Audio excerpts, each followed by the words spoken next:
We're happy you joined us today on The Final Takeaway. Here we dive deep into current events as well as social, cultural, political, economic, legal, and geopolitical issues affecting the people. Our content seeks to encourage critical thinking and informed discussions on topics important to the public. Follow us on Facebook, see the reading resource links below, and subscribe to stay connected. We value your time and support immensely as you watch our videos, like, share, subscribe, and comment. Now let's dive into the latest we have on the Adriana Younge case. As you may know by now, earlier this week, Adriana's remains were transported to the United States for a second autopsy. The autopsy was conducted yesterday in Georgia by Dr. Carol Terry, the chief medical examiner of Gwinnett County. According to a short bio appearing in U.S. News, Dr. Carol Terry is a pathologist in Lawrenceville, Georgia, and is affiliated with multiple hospitals in the area, including Northside Hospital, Gwinnett, and Emory St. Joseph's Hospital. She received her medical degree from Emory University School of Medicine and has been in practice for more than 20 years. Now,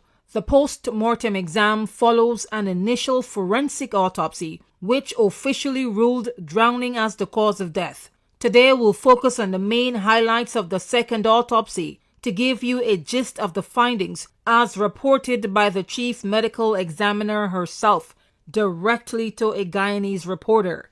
I urge you to watch the entire video to have a wide understanding of the updates. To the question of whether Adriana drowned, Terry reserved making any conclusion on the cause of death. In her opinion, an extensive investigation is necessary to address the suspicious circumstances around the girl's untimely passing. The medical examiner points out that drowning is a general assumption in society when a body is recovered from water. In this case, that body of water would be the swimming pool at the Doubleday International Hotel in Guyana. Dr. Terry further emphasized that, quote, "There is nothing in autopsy that is diagnostic of drowning. Drowning," she says, is, quote, "a diagnosis of exclusion," meaning that other potential causes of death need to be excluded. To provide deeper insight, Terry said she would need the results of tests done from the first autopsy, such as the toxicology and histopathology report. Guyana's Minister of Health, Dr. Frank Anthony, previously disclosed that toxicology and histopathology testings are being conducted in the United States in connection with the first autopsy. The Georgia medical examiner noted the following important findings and actions taken. Firstly, the initial autopsy appeared to be thorough. As you may know, 3 foreign forensic pathologists, including one selected by Adriana's family, performed the original autopsy on April 28, 2025. This was done in Guyana at the Georgetown Public Hospital.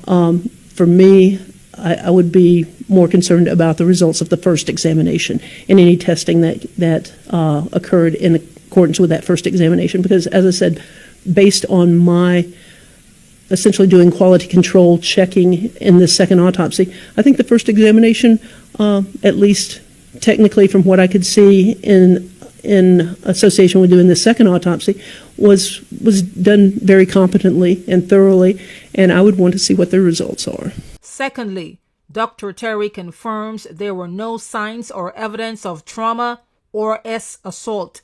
Dr. Terry also disclosed checking to verify that neck structures were intact and normal. She underscored that the absence of physical trauma signs is not an indicator that death was not a result of homicide. That's a very key observation considering the suspicious circumstances under which Adriana met her demise. A thorough police investigation, along with the first autopsy report findings, the toxicology and histopathology tests, and DNA testings, is needed to provide a holistic picture of the cause of death.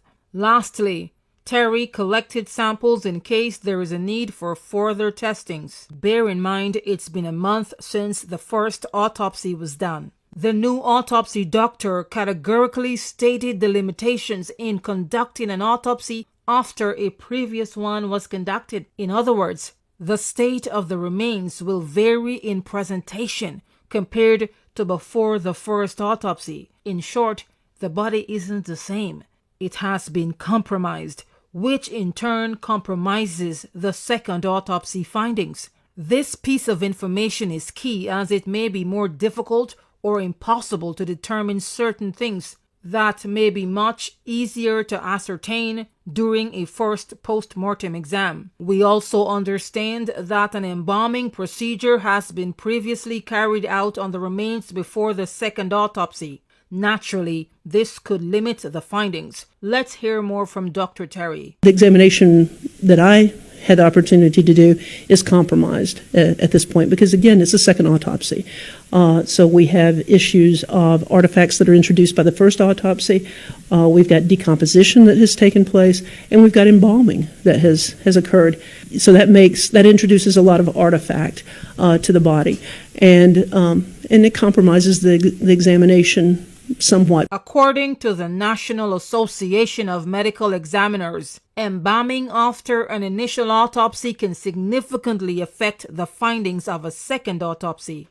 For example, chemicals used in embalming lead to changes in the tissue and organs and can affect toxicology. Altogether, these factors can make it more challenging to assess the cause of death. So, in a nutshell, this second autopsy is more or less a review of the first autopsy, which Dr. Terry confirms was thoroughly done.